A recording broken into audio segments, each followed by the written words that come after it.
오늘 본문의 내용은 갈라디아서 말씀이고요.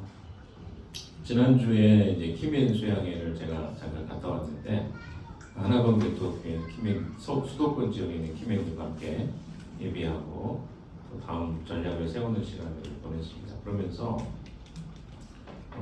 이 갈라디아서 말씀을 좀 듣게 되었는데요. 본문을 들으면서 우리 교회와도 좀 나누면 좋겠다. 그래서 이번 주하고 한 2번에서 3번 정도는 좀 나누려고 합니다. 굉장히 인사이트가 많이 되는 내용이 있고요. 우리 교회도 좀 이 본문의 말씀이 조금 우리 스스로는 아니라고 생각할 수 있겠지만 우리도 모르게 율법적인 경향을 우리도 가져갈 수 있는 교회이기 때문에 하나것도 율법화될 수 있습니다. 그래서 이런 부분들도 같이 나누면 좋겠다 이런 마음이 들어서 이 본문을 정하게 됐고요. 여러분들은 자신이 율법적인 신앙생활을 하고 있다고 생각하십니까? 아니면 갈라디아서에서 나오는 것처럼 성령에 의해서 신앙생활을 하고 있다고 생각하십니까? 여러분들이 어떤 신앙생활을 하고 있는지 잘 판단할 수 있도록 생각해보면 율법주의적인 신앙생활이 있고요. 성령에 의하여서 살아가는 신앙생활이 있다라고 이야기할 수 있습니다. 이걸 한번 좀 대조를 해봤어요. 어떤 게 그러면 저는 율법주의고 어떤 게 성령에 의해서 살아가는 신앙생활일까요?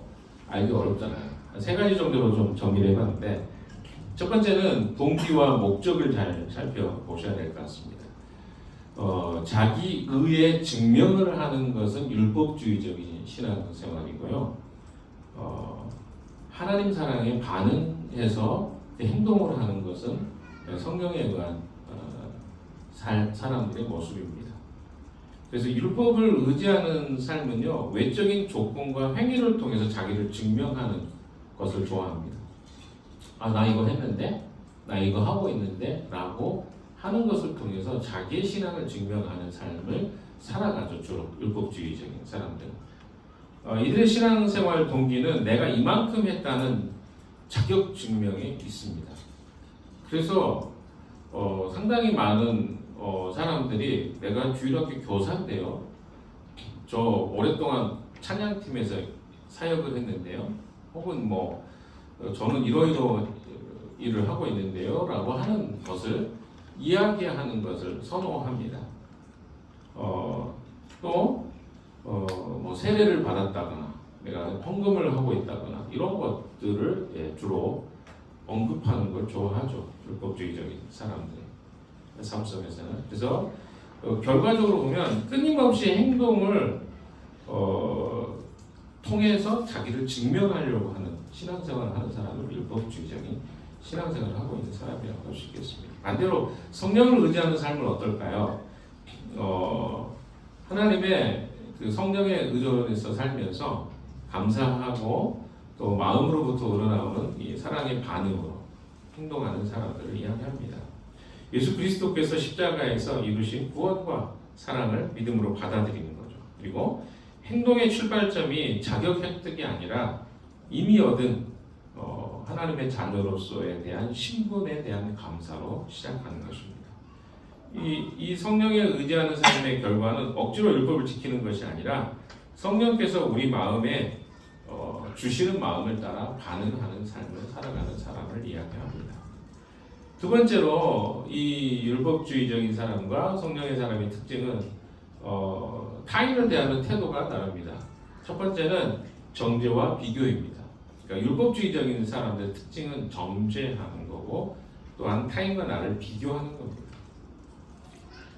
대신에 성령의 사람은 온유와 돌봄이라고 이해할 수 있겠습니다. 그래서 율법을 의지하는 사람의 삶은요, 기준을 가지고 타인을 평가하는 정죄와 비난에 특화되어 있습니다. 너 이거 못했잖아. 이런 것도 못하는데 잘못된 거 아닌가요? 이런 것들이 조금 우리의 삶의 기준을 가지고 있는 거죠. 율법주의는 반드시 공동체 내에서 비교의식을 낳게 됩니다. 자기가 세운 기준보다 못 미치는 지체를 보면서 정죄하고 비난하는 심판자의 자리에 앉아 있는 사람, 이런 사람은 이제 아까 제가 이야기했던 것처럼 율법적인 신앙의 기준에 살아가는 사람이죠. 반대로 자기보다 잘하는 사람을 보면 어때요? 시기와 열등감에 빠지게 되는 증상을 가지고 있습니다.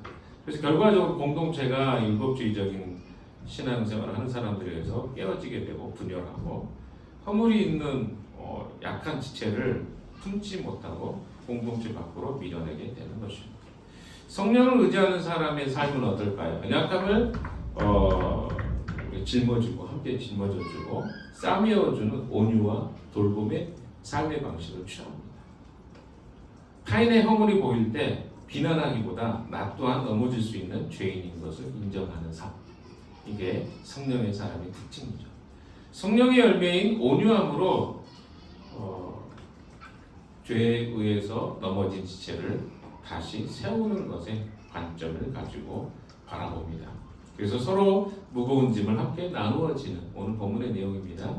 그런 공동체 안에 사랑을 하는 사람이겠죠.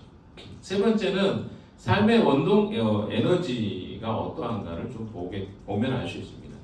특별히 삶의 에너지를 내 의지와 육체의 힘에 의존하는 사람을 율법주의적인 신앙생활을 하는 사람이라고 할 수 있습니다. 반대로 성령의 사람은 성령의 인도와 공급이 나의 삶의 에너지라고 생각하고 살아가는 사람입니다. 율법을 의지하는 사람은요, 내 결단과 의지를 쥐어짜는 육체의 노력을 끊임없이 하는 사람이죠. 이 사람은 굉장히 피곤한 삶을 삽니다. 왜? 잘 안 되니까 어떻게 하는 거예요? 자꾸 내가 결심해야 되고 내 열정을 내야 되고 내 의지로 죄를 이겨보려고 몸부림치는 그런 사람입니다. 근데 이 사람의 의지가 사실은 한계를 이루게 되고요. 번아웃에 이를 가능성이 많습니다.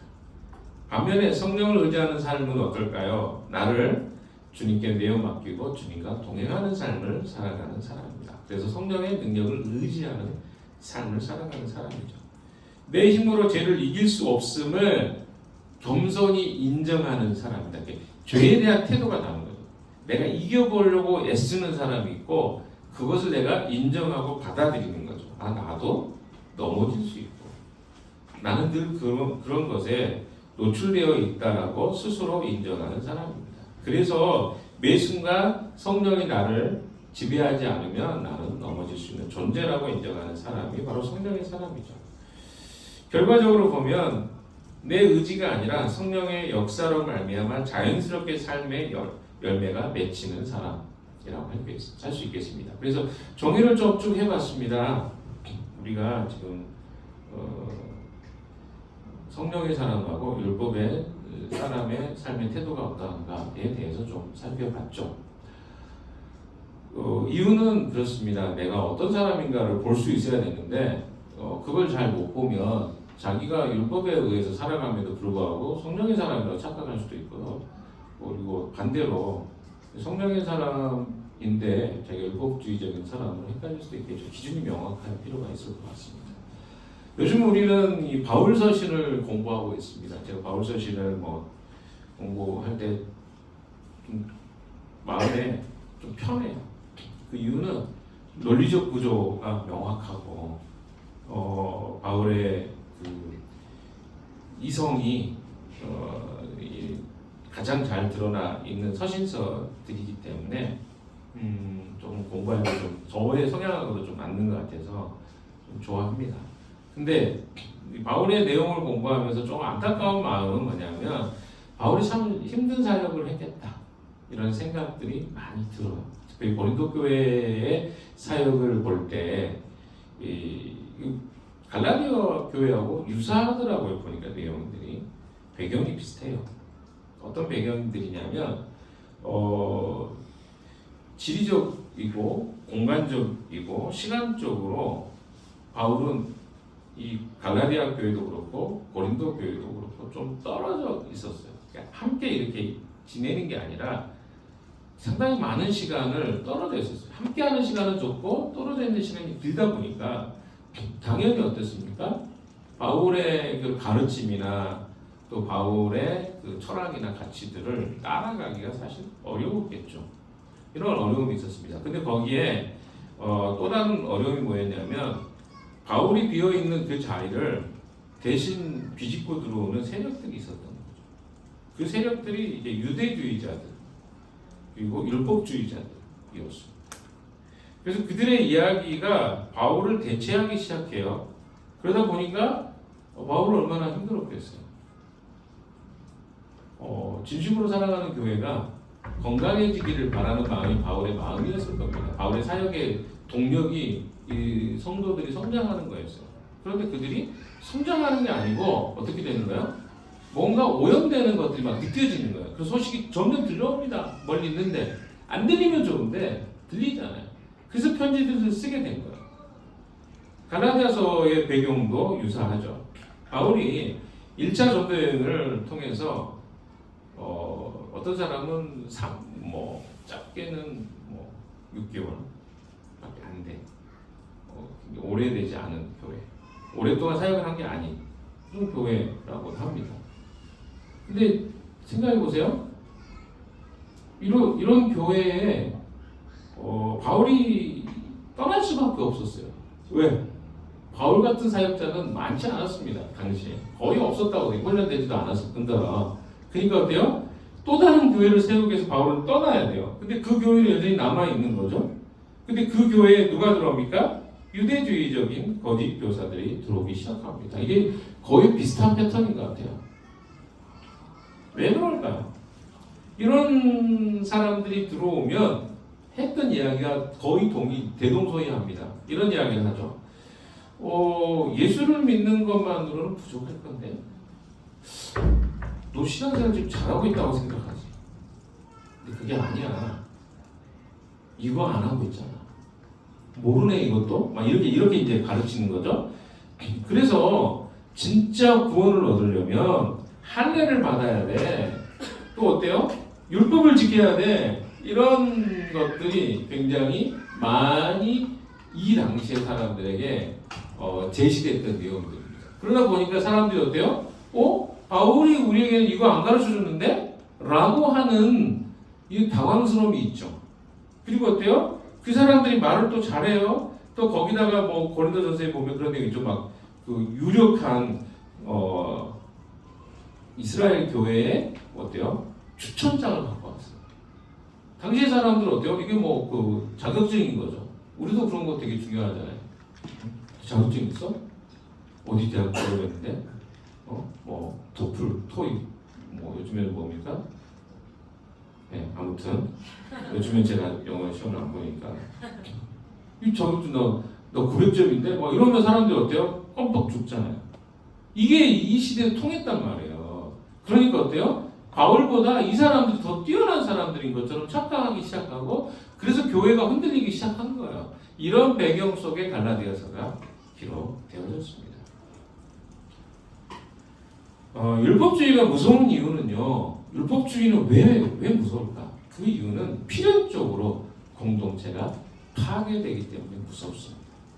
내 힘과 내 의로움으로 기준을 채운 사람들이 계속 거기에서 역할을 하기 시작하잖아요. 그럼 교회는 어떻게 될까? 파괴되기 시작합니다. 왜? 기준을 정해놓고 기준에 미달되면 어떻게 해요? 사람들 판단하기 시작해요. 그리고 어떻게 해요? 평가하고 비난하고 또 거기에서 분파가 나눠질 수밖에 없는 거죠. 이게 무서움입니다.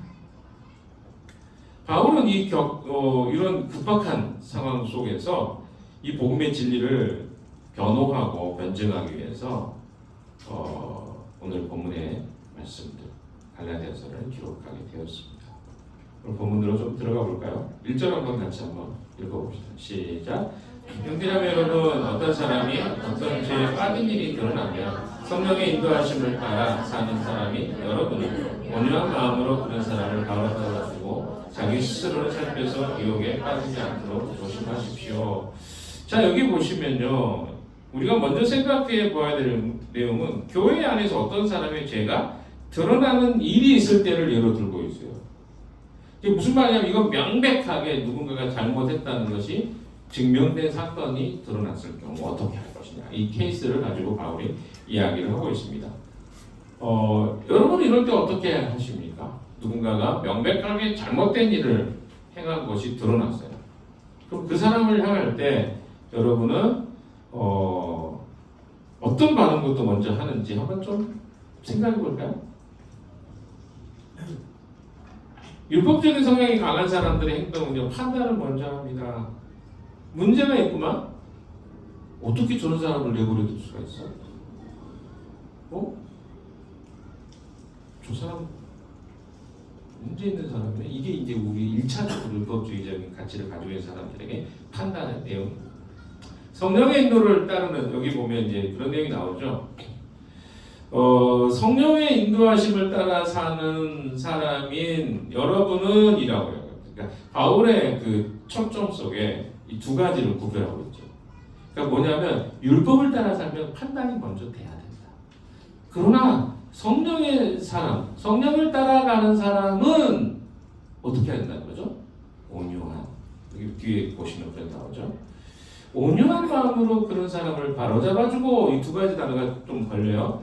온유한, 그렇죠? 온유한 마음으로 바로잡아주고, 이 두 단어로 좀 해석이 좀 필요합니다. 그러면 그 단어를 한번 좀 이야기해 볼까요? 이게 내용이 제가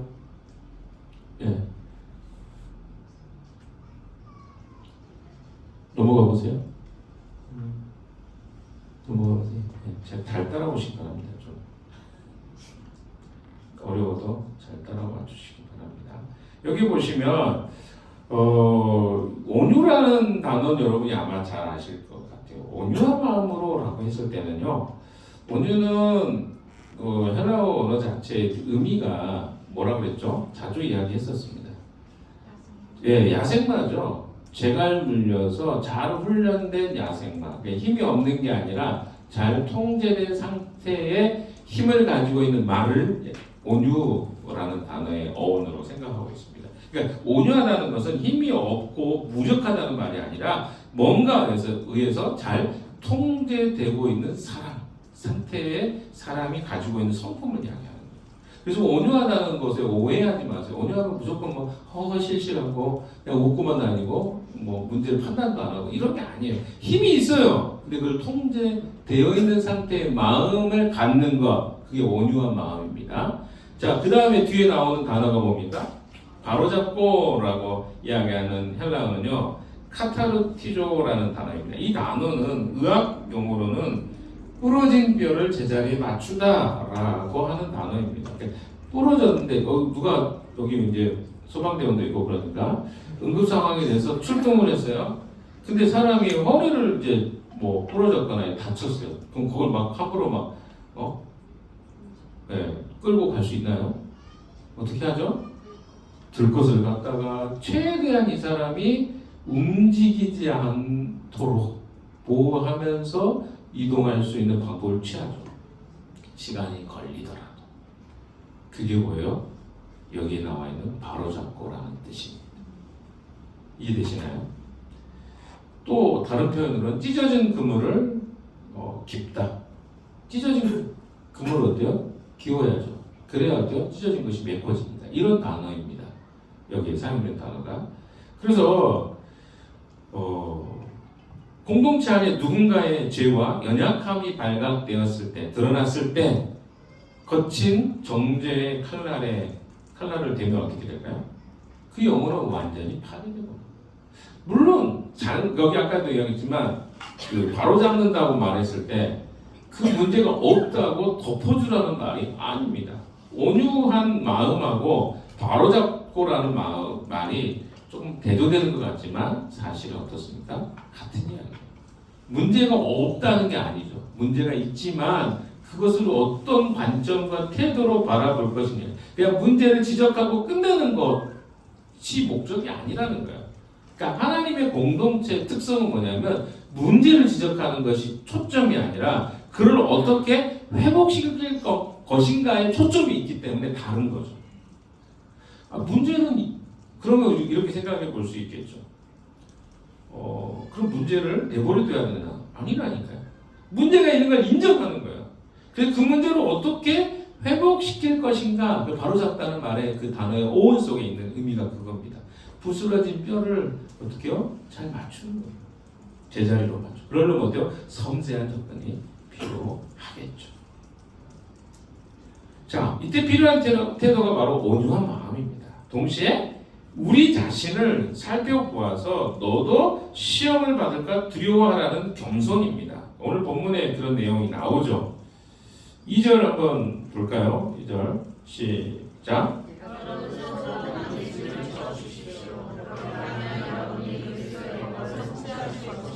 예, 2절은 조금 이따가 하고요. 1절 하반절 제가 봐야 되는데 2절이요. 1절 하반절은 왜? 자기 스스로를 살펴서 유혹에 빠지지 않도록 조심하십시오. 이게 핵심입니다. 그게 뭐냐면 남의 상황을 보면서 뭘 봐야 되는가? 나를 돌아보라. 이게 어렵습니다. 우리는 자주 이야기하지만 자기 자신을 보는 건 어렵고 누구를 먼저 봐요? 상대를 먼저 봐요. 그래서 비판하는 건 너무 쉬워요. 왜 그럴까요? 보이니까. 남의 잘못이 훨씬 잘 보이죠. 그런데 자기의 영역들을 돌아보는 영역들은 어떨까요? 쉽지 않습니다. 그래서 이 바울이 이 1절의 하반절 부분에 이야기하고 있는 거 뭡니까? 연약한 죄인의 모습을 바라보면서 자기 자신을 돌아보는 일을 하라고 이야기합니다. 그게 첫째로 중요한 일이다. 이거 안 해요, 잘. 근데 이게 어렵습니다. 왜? 죄가 명확하잖아요. 그러니까 어때요? 이 사람 잘못이네 라고 말하는 게 너무 쉽지. 이걸 통해서 나는 아닌 것 같은데 이런 생각이 먼저 든다는 거죠. 그러나 성령의 사람들은 그런 태도와 자세를 가지라는 것입니다. 나도 언제든지 넘어질 수 있는 연약한 죄인인 것을 인정하는 것, 겸손이 바로 영적인 돌봄의 시작이라는 것입니다. 이것은 마치 감정과도 같아요. 저는 요즘에 이제 우리 공동체 리더십 하면서 감정에 대한 부분들을 공부하는데 공동체 리더십 하는데 왜 감정이 이렇게 중요할까? 저는 처음에 의심을 가졌어요. 근데 보니까 전부 관계 속에서는 이 감정의 문제들이 너무 중요한 이슈인 거예요. 공동체가 함께 일하려면 결국 감정의 어떤 문제들이 생깁니다. 발생해요. 그래서 그 감정을 어떻게 다뤄야 되는가가 공동체 리더십에 너무 중요한 거예요. 저는 그걸 상당히 오랫동안 간과했던 것 같아요. 감정은 자기가 알아서 하는 거지 그것까지 내가 어떻게 해? 라고 생각을 많이 했었던 것 같아요. 그런데 감정의 문제가 너무 중요한 거예요. 우리가 되게 이성적인 것 같죠? 다. 사실은 우리는 대단히 감정적인 존재들이더라고요. 다 감정적인 존재들인데 그 감정을 잘 이해하지 못하니까 상대방의 문제로 자꾸 감정적이면 나쁜 거야 라고 생각하기도 하고 감정 자체에 대한 정확한 이해가 없으면서 감정에 대해서 다뤄왔던 것들을 깨닫는 시간이 되었습니다. 그러나 이 감정이 느껴지는 대로 행동하는 거하고 감정이 들어지는 것은 좀 차이가 있다는 생각을 좀 배우게 됐어요. 다르게 이야기하면 내가 어떤 감정이 들어 누군가에 대해서 미운 감정이 들고 복수하고 싶은 마음이 들 수 있다. 이건 감정이죠. 그 감정 자체를 부인할 수는 없다. 우리가 들은 감정이고 그건 뭐 결과값이니까. 근데 그 감정대로 행동하는 거는 좀 다른 내용이다. 이게 저에게 굉장히 크게 다가왔어요. 감정은 우리가 부정적인 감정이 들면 그 감정 자체를 우리가 왜 그런 생각을 해요? 이렇게 저는 많이 했었거든요. 그리고 그렇게 옳다고 생각했어요. 그런데 그 이유가 뭘까를 생각해 보니까 나도 그런 감정에 대해서 용납되어진 적이 많지 않기 때문에 상대방의 감정에 대해서 내가 받아들이는 게 쉽지 않았던 것 같아요. 근데 제대로 알고 나니까 뭐예요? 이 사람이 느끼는 감정에는 문제가 없구나. 이 감정을 우리가 뭐라고 판단할 수는 없다는 거야. 근데 중요한 건 느끼는 감정대로 내가 행동해야 되는가. 그 감정을 어떤 방식으로 표현하는가 좀 다르구나. 이건 수정이 필요하겠구나. 이게 좀 정리가 되니까 감정적인 사람들을 만날 때 조금 도움이 되는 것 같아요. 아직 결과값을 제가 많이는 보지 못했지만 되는 것 같아요. 비슷한 것 같아요. 지금 이 감정을 다루는 것과 우리 자신이 어떤 문제를 바라볼 때 우리가 어떤 생각이 들 수는 있지만 그것을 행동으로 판단하고 정죄하는 것은 다를 수 있다라고 생각이 드는 것이죠.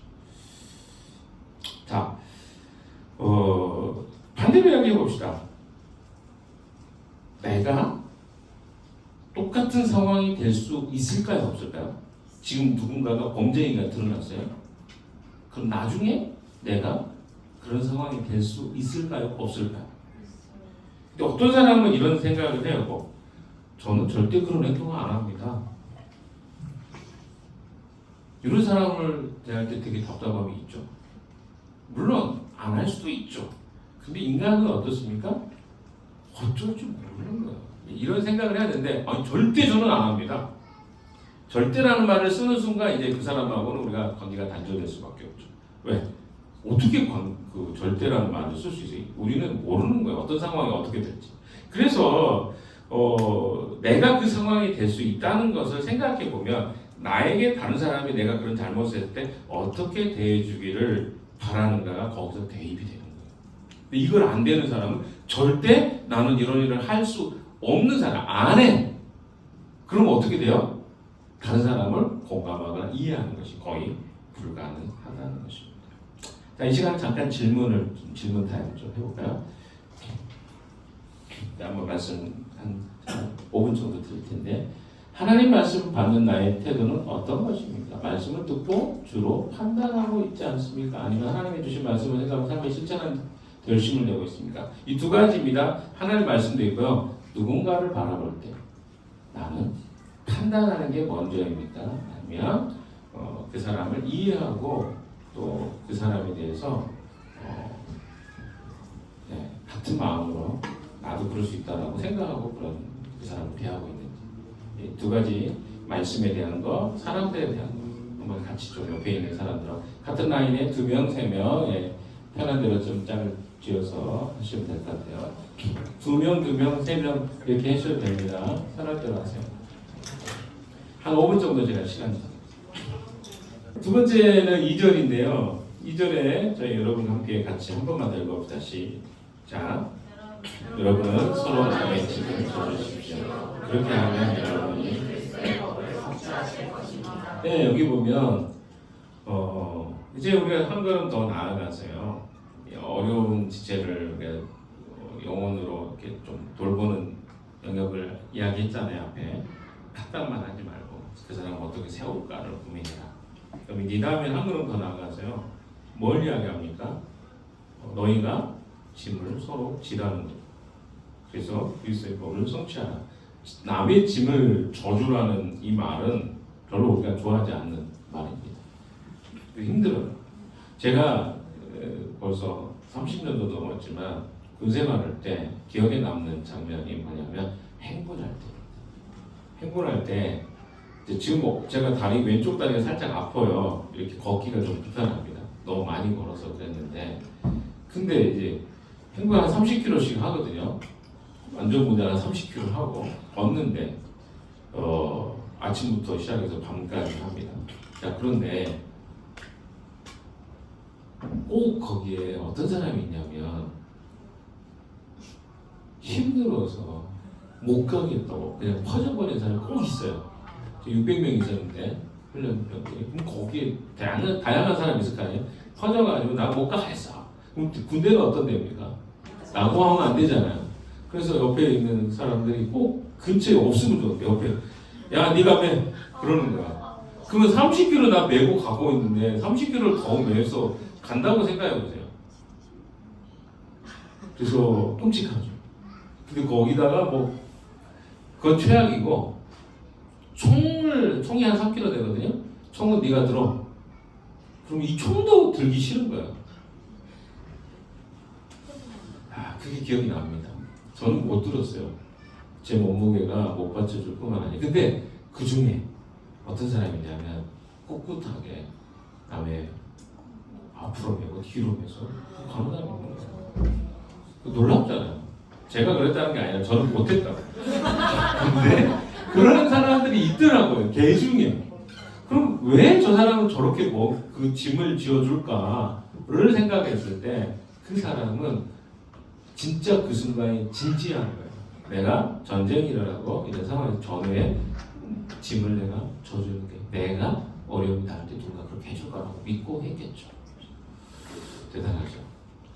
그래서 짐을 진다는 것은 어려운 일이라는 것을 먼저 전제하고 이야기를 좀 하겠습니다. 이전에 나오는 짐은요, 헬라어로 바레라는 단어입니다. 이 단어는 혼자서는 도저히 짊어질 수 없는 거대하고 중대한 무게를 뜻합니다. 인생의 갑작스러운 위기라든가 경제적인 파산이라든가 감당할 수 없는 슬픔, 가까운 사람들의 죽음, 이런 거 다 무거운 짐이죠. 이건 혼자 지기 너무 어려운 짐을 이야기합니다. 그래서 바울은 이 무거운 바레를 혼자 지고 끙끙 앓게 두지 말라고 이야기합니다.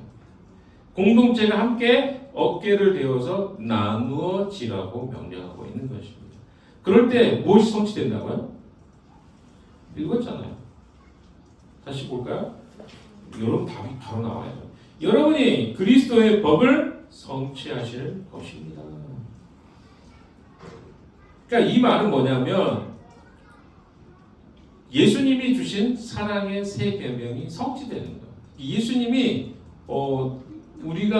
예수님 먼저 우리에게 사랑을 보여주셨고 그 사랑을 누구에게? 형제와 자매를 사랑하면서 그들에게 목숨을 바칠 수 있을 정도로의 상태가 되는 거예요. 이게 진짜 그리스도의 사랑이 성취되는 거거든요.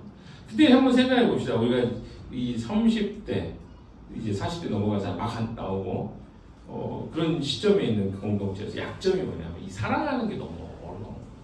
희생하는 게 어려운 거예요. 그래서 희생을 안 하고 싶어. 왜?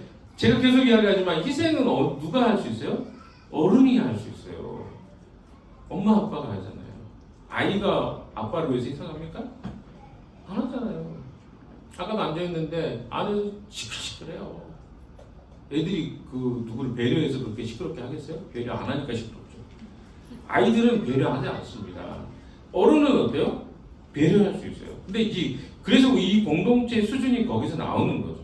누가 얼마나 더 져줄 수 있을까? 그러면 이제 여기서 아니 나는 어린 아이 같은데 어떻게 제가 질 수 있어요? 근데 제가 여러 차례 한번 이야기 들었는데 뭐냐면 져보는 것부터 하는 거예요. 자기 짐을 지는 것부터 연습을 해야 나중에 되면 뭘 질 수 있어요? 큰 짐을 질 수 있는데 우리는 어렸을 때부터 뭘 안 하게 하냐면 아이들이 무거울까 짐을 안 져주게 하는 거야. 그러다 보니까 어때요? 짐을 안 지는 게 너무 당연한 거야. 그러니까 지금 내가 짐을 지기 어려운 사람은 뭐냐면 짐을 져본 적이 없는 거야. 그래서 지금부터 여러분이 짐을 어떻게 해야 돼요? 지는 걸 연습해요. 내가 어떻게 질 수 있을까요? 작은 짐부터 져보는 거죠. 그럼 나중에 어때요? 큰 짐도 질 수 있는데 우리는 그런 훈련이 안 돼 있기 때문에 주로 우리는 교회에서 배운 게 기도할게요. 그 짐을 기도한다는 건요 진짜 실제적인 건데 바꿔버렸어요. 안 하겠다는 것에 변형이 되어버렸죠. 아닙니다. 져야 돼요. 작은 것, 우리가 이런 것들을 연습하는 걸 해야 돼요. 뭘 질까요? 내가 100을 다 질 수는 없어요. 근데 내가 1은 할 수 있잖아. 2는 할 수 있잖아. 이걸 연습하는 거예요. 그러다 보면 내가 5도 할 수 있고 10도 할 수 있는데 안 지니까 질 일도 없고 안 만드는 거죠. 일을 안 만들어. 안 만나면 일이 없어요. 우리는. 만나면 어때요? 일이 생기죠. 내가 우리 가정교회에 아기가 없었으면 너무 좋았겠다. 생각하시나요 혹시? 여러분 나중에 다 아기 다 만날 거예요? 그런 일 없을 것 같아? 이게 뭐냐면 이게 남의 일로 생각하는 거예요. 그렇지 않습니다. 이게 우리의 일인 거예요. 근데 내가 접은 일이 없기 때문에 그 사람의 고통과 아픔과 어려움을 모르는 거죠. 아니 여러분 이번에 비전들이 갔을 때 어때요? 다 자기밖에 아닌 사람들, 자기밖에 아닌 사람, 다 자기밖에 아니죠. 자기만 온 사람들 어때요? 그냥 다 자잖아요, 그냥 자기. 근데 어때요? 엄마 아빠들 어떻게 하는지 아세요? 찡찡대면 애가 찡찡댈 수 있잖아요. 그 거리를 가야 되니까. 그럼 어떻게 해야 돼요? 업고 달래고 이거 누가 해요? 엄마 아빠가 하잖아요. 쉬울까요? 다시는 안 가고 싶다고 할지도 모르겠어요. 그럴 수 있죠. 어려워요. 근데 누군가가 그 짐을 같이 져주는 거죠. 그럼 훨씬 지기 쉬워집니다.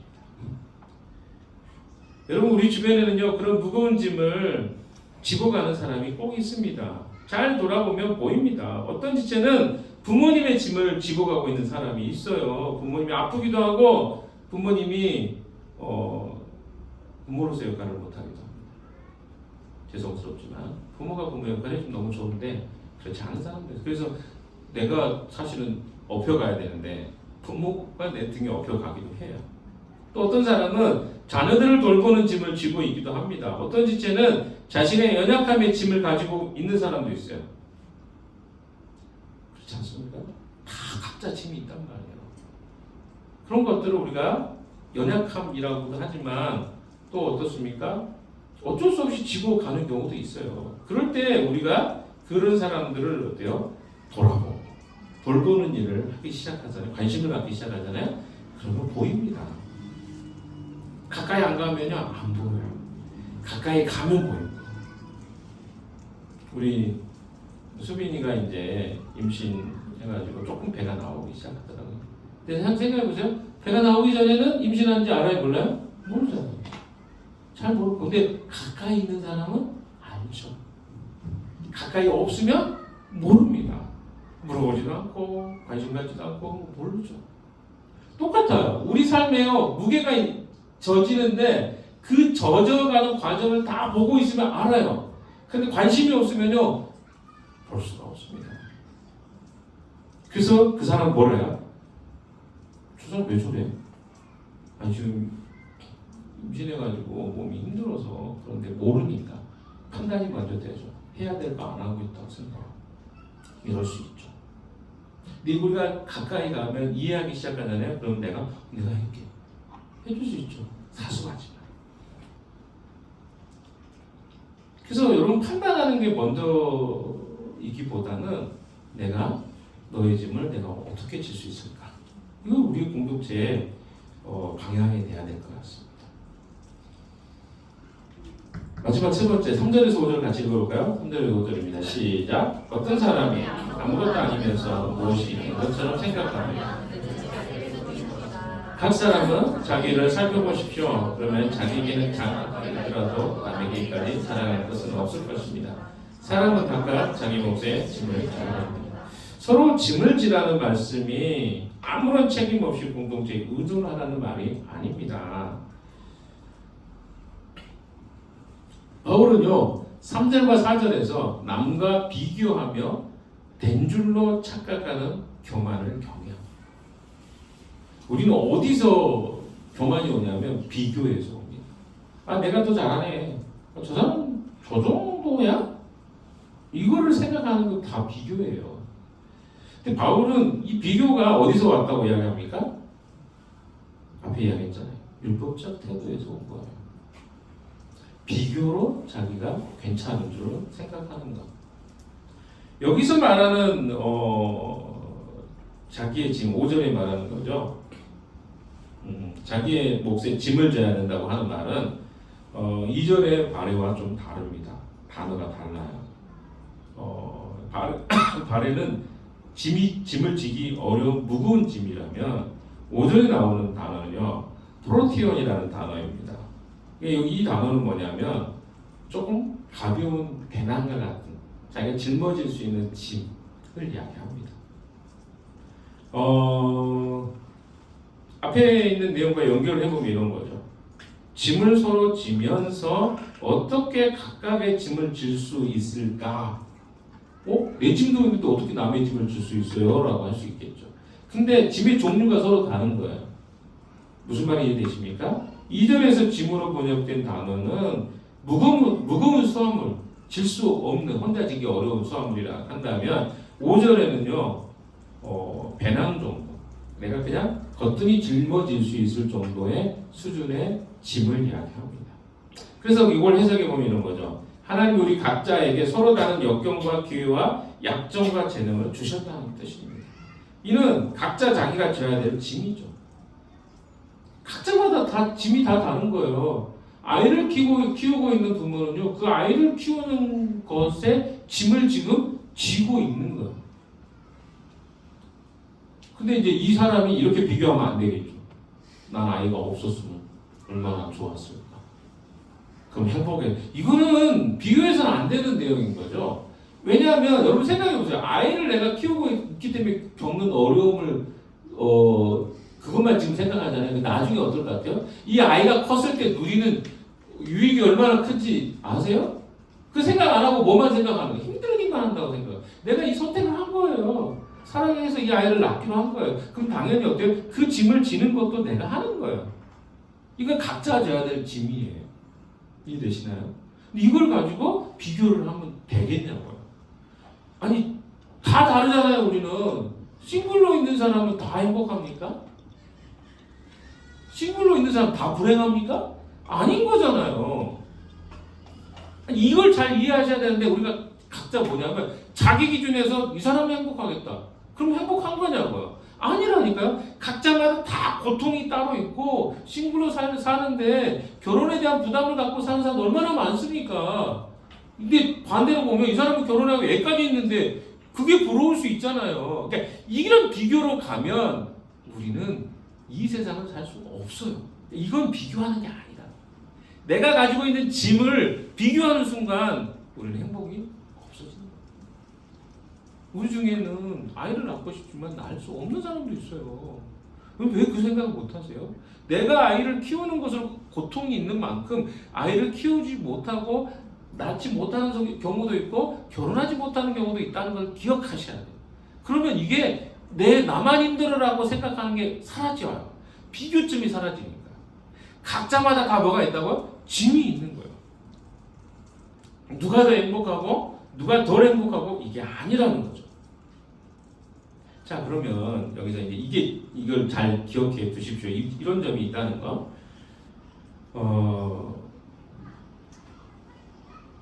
이 각자 져야 될 짐이 있지만 하지만 우리가 혼자 지기 어렵기 때문에 공동체가 그것을 함께 져주려고 노력하는 것은요 굉장히 아름다운 것입니다. 그러니까 뭐냐면 각자 자기 짐을 다 져요. 근데 그 사람이 더 힘들어 보이고 힘들어하는 게 보여요. 그럼 뭡니까? 거기서 내가 조금 더 져주고 싶다라고 하는 것은 선한 마음인 거예요. 여러분 이걸 아셔야 돼요. 내 짐이 있는데 거기서 내가 조금 더 마음의 여유가 있어서 내가 더 져주려고 하는 것은 선한 마음인데 왜 저 사람은 이 짐을 나는 이렇게 힘든데 안 져줘라고 할 수 없다는 거예요. 이게 기본이에요. 내 짐은 내가 지는 거예요. 그런데 어때요? 옆에 사람이 그걸 알고 함께 져주면 감사한 거예요. 이 기준점이 사라져버리면 우리는 감사할 거리가 다 사라져버립니다. 왜? 비교만 하게 돼요. 나는 혼자였으면 얼마나 행복해. 그거 어디 있어요? 각자 다 어려움이 있다니까요. 안 물어봐서 그래요. 여러분이 진짜 깊이 들어가잖아요. 그럼 사람들이 다 어려움 갖고 있어요. 성경은 성령의 공동체에 대해서 이야기하는데 아름다운 균형을 가지고 살아가라고 이야기합니다. 우리 각각 지체가 감당해야 될 감당할 수 없는 엄청난 무게의 짐이 있습니다. 발해라는 짐이 있어요. 그래서 이 발해라는 짐을 질 때는요 서로 적극적으로 손을 내밀어서 나누어져야 돼요. 혼자 못 지기 때문에 그렇죠? 내가 마땅히 감당해야 될 일상의 의무와 짐들이 또 있습니다. 이걸 이제 우리가 포르티온이라고 이야기했죠. 남에게 미루거나 핑계 내지 말고 스스로 성실하게 지어야 될 짐이 있습니다. 이 두 가지에 대한 균형을 가질 때 공동체는 건강해진다는 것이죠. 결론을 좀 지어볼까요? 사랑하는 여러분에게 다 짐이 있을 거예요. 어떤 사람에게는요 포르티온의 그 가벼운 짐이 발에 무거운 짐이기도 한 사람이 있습니다. 그러니까 감당할 수 없는 상태에서 자기에게 짐으로 느껴지는 경우가 있을 수 있어요. 이건 우리가 같이 져줘야 돼요. 예를 들어 생각해 봅시다. 우리 교회로 봐도 공동체가 지금 청소를 매주 하는 거 아시죠? 근데 이걸 누가 혼자 어떻게 해요? 목사니까 제임스가 하세요. 아니 그러면 제가 어떻게 그걸 다 합니까? 같이 해야죠. 그렇죠? 나눠져야 돼요. 나눠질 때 그 짐이 가벼운 거예요. 여러분 아세요? 운영위원들은 두 번 해요. 자기 가족계 하고 또 한 번 더 합니다. 왜? 리더로서 그 역할을 하는 게 당연한 거 아니겠어요? 근데 나 운영이 안 하고 싶다. 두 번 해야 되니까. 이렇게 한다면 그 사람 뭔가 리더로서의 조금 생각해 봐야 돼요. 그렇잖아요. 리더는 섬기는 일을 하는 자료로 자기가 선택한 거예요. 거기 영광이 있는 거예요. 근데 이제 거기서 감당하지 못하는 사람이 리더를 하고 있으면 좀 바꿔줘야 되겠죠. 그 짐을 버거워하면 이런 건 필요합니다. 우리 언약가족도 마찬가지예요. 언약가족들은 조금 더 헌신합니다. 하늘가족보다. 근데 내가 좀 버거워. 좀 교체가 필요할 수 있죠. 근데 중요한 건 뭐예요? 우리는 이 균형의 짐을 함께 지고 가는데 교회 안에서 연약한 지체들이 반드시 있단 말이에요. 그럼 이런 생각을 우리가 하면 안 된다는 거예요. 나도 연약하고 싶다. 나도 연약하고. 아니 이게 뭐냐고요. 아니 내가 지금 어린아이가 아닌데 어린애가 되고 싶다. 이거 웃기잖아요. 똑같은 거예요. 왜 우리는 그 상태 너무 다시 돌아갈 수 없어요. 아니 나이가 많아도 신앙적으로 어린 사람 존재해요.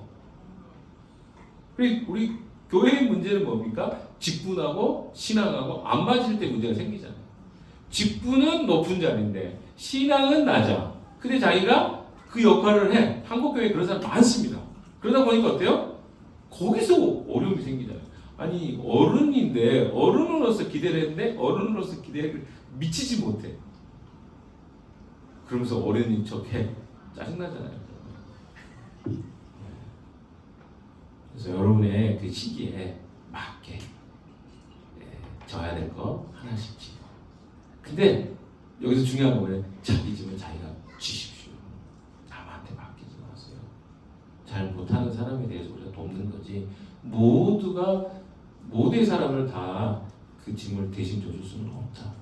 그래서 이 두 가지를 잘 균형 있게 바레와 프로티온을 잘 감당하는 거. 그래서 이건 바레다. 이건 져야겠다. 당연하게 생각해야 돼요. 이거 프로티온 내가 져야 돼. 근데 그거를 다른 사람 탓하면서 왜 나는 안 져주니까 이렇게 하지 말라는 거예요. 여러분의 집세를 대신 내줄 수 없잖아요.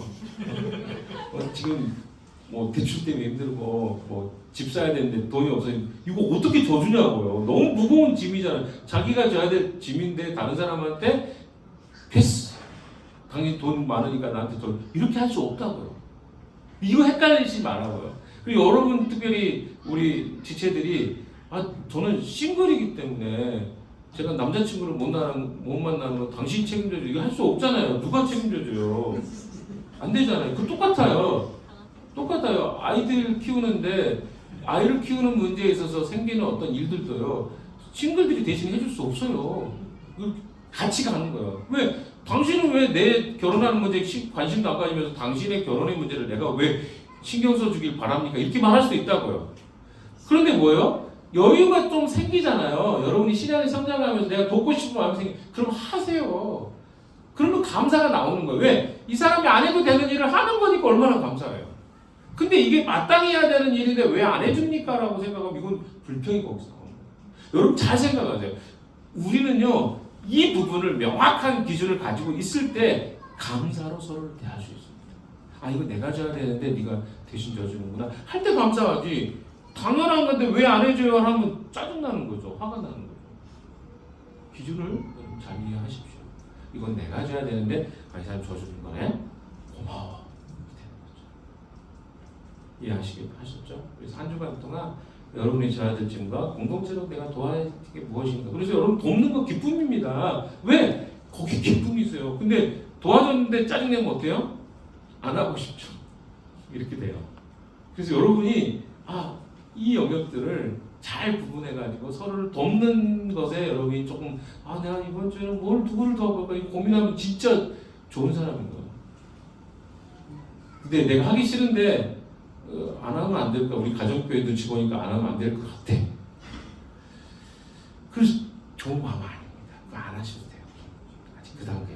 근데 문제는 아무도 안 하려고 하면 어떻게 하겠냐는 거죠. 이것도 복잡합니다. 아무튼 그래서 목사로서 제가 좀 안타까울 때가 언제냐면 다 어리다고 느껴질 때 이거 가르쳐야 되겠고 그래서 좀 억지로 시키기도 해요. 여러분 이것이 우리 공동체 안에 그래서 바라는 바는 뭐예요? 우리 모두 함께 성장합시다. 그럼 함께 져주려고 노력할 거 아니에요? 그러면 얼마나 교회가 행복하겠어요. 기대하시죠? 함께 성장해가는 여러분 되시기를 주님의 이름으로 축원드리겠습니다. 하나님 아버지 고맙습니다. 우리 각자가 져야 될 짐들을 누군가와 함께 나누고 진다는 것이 얼마나 행복한 일인지, 성령 안에 판단하고 생각하는 것이 얼마나 좋은 일인지 가르쳐 주시니 감사합니다. 우리 공동체 모두가 성장해서 누구의 짐을 함께 질까 고민하는 공동체 되기를 소망합니다.